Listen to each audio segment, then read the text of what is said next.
तो हम लोग एसएसटी में आप लोगों ने कम से कम 10 क्वेश्चन हम लोगों ने स्टार्ट कर दिए थे। 2024 का ये पेपर है, आप लोग जानते हैं, दिसंबर का जो करंट पेपर करा रहे हैं। तो यहाँ से आगे बढ़ते हैं और देखते हैं आगे के क्वेश्चंस। मतलब यहाँ से 31 से हम लोग 40 तक क्वेश्चन कर लिए थे और उसके बाद के जो क्वेश्चंस हैं उनको देखेंगे। जैसे ये सारे क्वेश्चंस हम लोग उस दिन कर लिए थे प्रीवियस वीडियो में, उसकी मैं एक प्लेलिस्ट बना दूँगी जहाँ, क्योंकि हम लोग पूरा देखने वाले हैं 2011 तक के क्वेश्चन बिल्कुल फ्री में आप लोगों के लिए चैनल है। तो आप लोग यहाँ से हम लोग इसके बाद वाला क्वेश्चन, जो कि एक सेकेंड, तो ये है हमारा क्वेश्चन नंबर 41, जिसको हम लोग देखते हैं। विच of the following is incorrect. तो कौन सा सही नहीं है। 1870 और 80 के दशकों में ब्रिटिश शासन के प्रति असंतोष और ज़्यादा गहरा हुआ। 1878 में आर्म्स एक्ट पारित किया गया, जिसके जरिए भारतीयों द्वारा अपने पास हथियार रखने का अधिकार छीन लिया गया। सरकार का समर्थन करने के लिए 1880 में वर्नाकुलर एक्ट प्रेस एक्ट पारित किया गया। 1883 में सरकार ने इल्बर्ट बिल लागू करने का प्रयास किया, जिसे लेकर काफ़ी हंगामा हुआ। यहाँ पे कौन सा सही नहीं है पूछा गया है, जिस पे हमको ज़्यादा ध्यान देना है और इसीलिए आंसर सही नहीं होते हैं। बहुत लोगों के बहुत क्वेश्चन गलत हो जाते हैं क्योंकि वो इस बात पे ध्यान नहीं देते कि नहीं है पूछा गया है या कौन सा सही है ये पूछा गया है। तो ये हम लोगों को थोड़ा ध्यान रखना होगा और इसका जो राइट आंसर हो जाएगा वो हो जाएगा ऑप्शन नंबर 3, जो कि कह रही है कि सरकार का समर्थन करने के लिए 1880 में वर्नाकुलर प्रेस एक्ट पारित किया गया था। ठीक है, बढ़ते हैं नेक्स्ट क्वेश्चन की तरफ, जो है हमारा क्वेश्चन नंबर 42। इंग्लिश में भी देख लेते हैं ताकि इंग्लिश में जो लोग पढ़ते हैं उनको प्रॉब्लम ना हो। तो यहाँ पे consider the following statement about grassland and choose the correct option. Climate play an important role in the formation of grassland. Annual rainfall is moderate in prairies while velds could face drought in winter months. The vegetation cover is sparse in veld. Veld lie in the northern hemisphere while prairies in the southern hemisphere. तो यहाँ पे जो right option है उनको select करने हैं। हिंदी में भी देख लेते हैं। घास के मैदान के बारे में दिए गए निम्न कथनों पर विचार कीजिए और सही विकल्प का चयन कीजिए। तो घास के मैदानों के निर्माण में जलवायु एक महत्वपूर्ण भूमिका निभाती है, पहला कथन है। प्रेरीज में वार्षिक वर्षा मध्यम स्तर की होती है, जबकि वेल्ड्स में सर्दियों के महीने में सूखा पड़ सकता है। वेल्ड्स में वनस्पति आवरण विरल है। वेल्ड्स उत्तरी गोलार्ध में पाया जाता है, जबकि प्रेरीज जो है वो दक्षिणी गोलार्ध में पाया जाता है। जो हमारा यहाँ पे राइट आंसर हो जाएगा वो हो जाएगा आपका ए, बी और सी, यानी आपका ऑप्शन नंबर 2 जो है यहाँ पे करेक्ट हो जाएगा। ठीक है, बढ़ते हैं नेक्स्ट क्वेश्चन की तरफ और देखते हैं क्वेश्चन नंबर 43 में क्या पूछा गया है। According to the Uttaramerur inscription, who could become a member of sabha? The owner of land from which land revenue is collected. दूसरा ऑप्शन है they should be between 25 and 70 years of age. Third है they should have their own house. They should have knowledge of the Vedas. तो right answer सुनना है, select करना है। तब तक हम लोग हिंदी में भी देख लेते हैं। उत्तर मेरू अभिलेखों के अनुसार सभा का सदस्य कौन हो सकता था? ऐसी भूमि का स्वामी जहाँ से भू राजस्व वसूला जाता था। उसकी उम्र 25 और 70 के बीच होनी चाहिए। उनके पास अपना घर होना चाहिए। उन्हें वेदों का ज्ञान होना चाहिए। तो ये चीज़ें हैं और जो राइट आंसर हो जाएगा हमारा वो हो जाएगा आपका ऑप्शन नंबर 1, यानी ए, बी और ए, सी और डी वाला जो ऑप्शन है वो आपका करेक्ट है। ठीक है, तो यहाँ तक हो गया। क्वेश्चन नंबर 44 देखते हैं। Refers to a situation where dash refers to a situation where a person does not have resources and opportunity that are available to others. Dispossession, hierarchy, diversification and inequality, एक स्थिति का संदर्भ देती है जहाँ किसी व्यक्ति के पास वे संसाधन और अवसर नहीं होते जो अन्य व्यक्तियों को उपलब्ध हैं। तो देखिए यहाँ पे असमानता जो होती है, एक ऐसी असमानता जो है, इनइक्वालिटी जो है, एक स्थिति का संदर्भ देती है जहाँ किसी व्यक्ति के पास वे संसाधन और अवसर नहीं होते जो अन्य व्यक्तियों को उपलब्ध है। तो असमानता इसका राइट आंसर हो जाएगा। नेक्स्ट क्वेश्चन की तरफ देखते हैं और आगे बढ़ते हैं।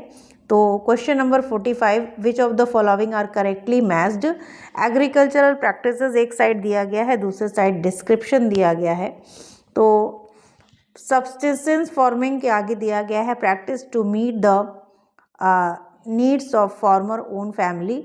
Intensive subsistence agriculture prevalent in the thickly populated areas, shifting cultivation, people and animals move from place to place। तो जो राइट आंसर है उसके बारे में बात की गई है कि कौन सा राइट आंसर है, उसको आप बताइए। तो हिंदी में भी देख लेते हैं। कृषि पद्धति जो निर्वाह कृषि होती है, कृषि परिवार की आवश्यकताओं को पूरा करने के लिए की जाती है। गहन निर्वाह कृषि सघन जनसंख्या वाले क्षेत्रों में प्रचलित होती है। स्थानांतरित कृषि व्यक्ति और पशु एक स्थान से दूसरे स्थान पर आ जाते हैं। इसका जो राइट आंसर हो जाएगा वो हो जाएगा आपका ऑप्शन नंबर 2। ठीक है, तो ऑप्शन नंबर 2 ए तथा बी, जिसमें निर्वाह कृषि और गहन कृषि वाला जो है वो करेक्ट हो जाएगा। और आगे का देखते हैं क्या है क्वेश्चन नंबर 46। पूरी वीडियो देखिएगा, 10 क्वेश्चन ही करा रहे हैं डेली। जब तक आप लोगों का नोटिफिकेशन सीटेट का नहीं आ जाता है तब तक हम लोग 10-10 करेंगे। उसके बाद से हम लोग कोशिश करेंगे कि कम से कम आपके 30 क्वेश्चंस को लेके चलें। ठीक है, रीड द, क्योंकि पढ़ाई भी करनी है, उसी में आपको अपनी सारी चीज़ें करनी है।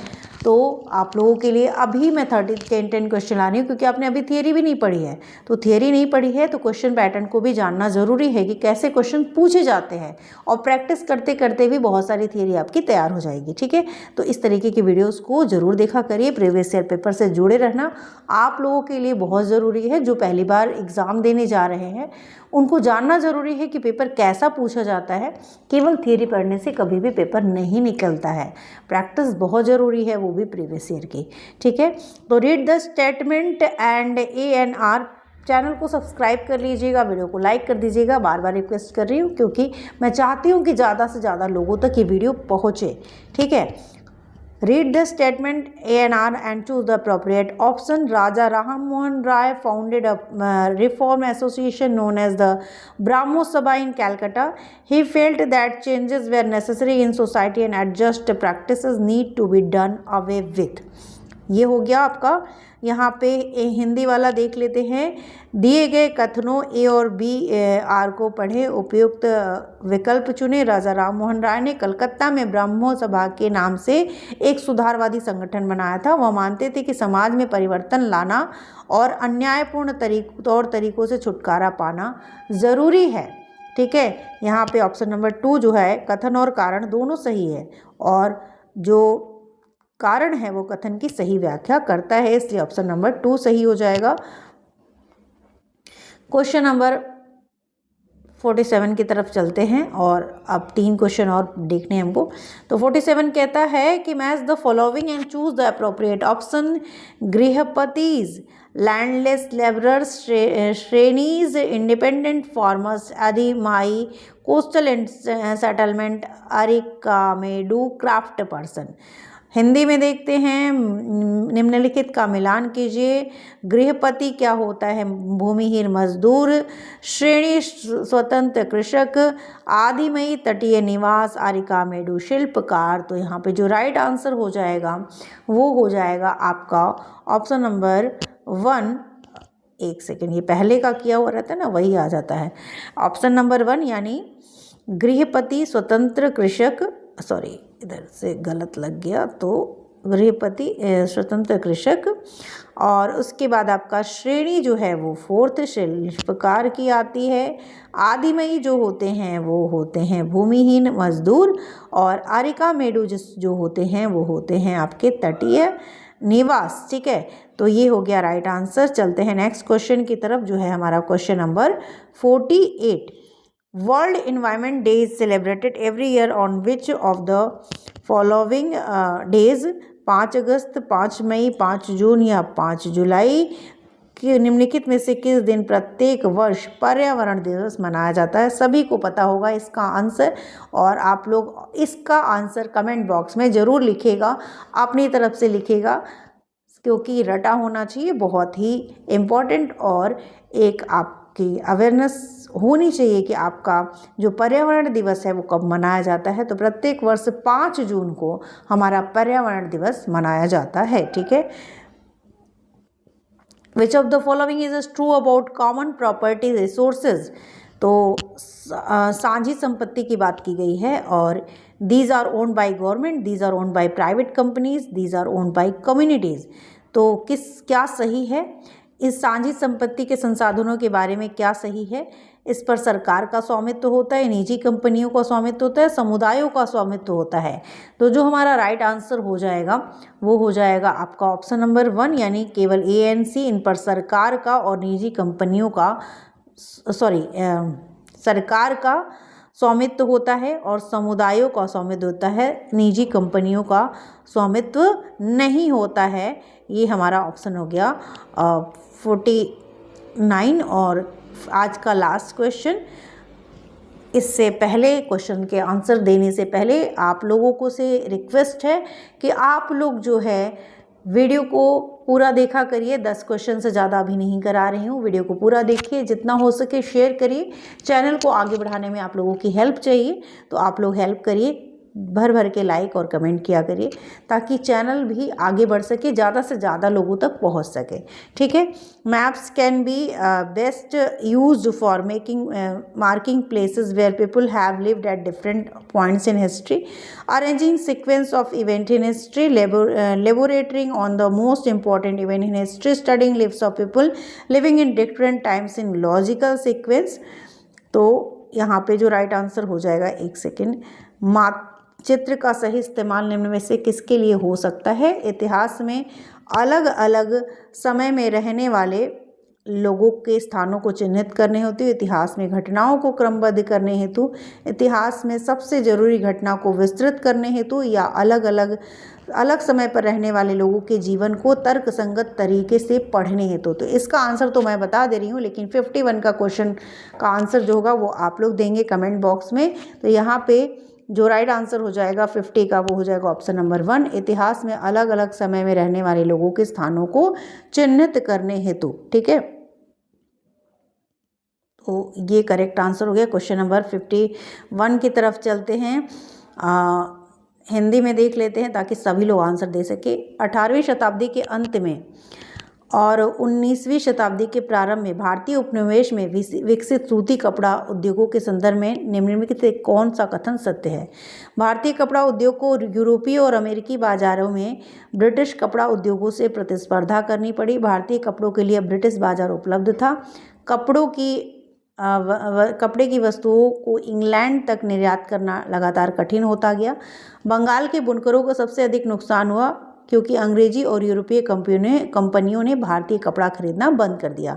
इसका सही आंसर जो होगा वो आप लोग मुझे बताएंगे, और मैं आप लोगों के साथ जब नेक्स्ट वीडियो शेयर करूंगी तो उसमें आप लोगों के साथ आंसर शेयर करूंगी। कमेंट बॉक्स में आप लोग इसका आंसर ज़रूर दीजिएगा, और अपनी नॉलेज को भी चेक करते रहिए, प्रैक्टिस करते रहिए, पढ़ते रहिए। जब नोटिफिकेशन आएगा तो आप लोगों को बिल्कुल इन्फॉर्म किया जाएगा। हर तरीके से मैं कोशिश कर रही हूँ, अपनी तरफ से जितना बेस्ट दे सकती हूँ कोशिश कर रही हूँ। आप लोग भी सपोर्ट करिए मुझे। Thank you. आज के लिए इतना ही, मिलते हैं नेक्स्ट वीडियो में।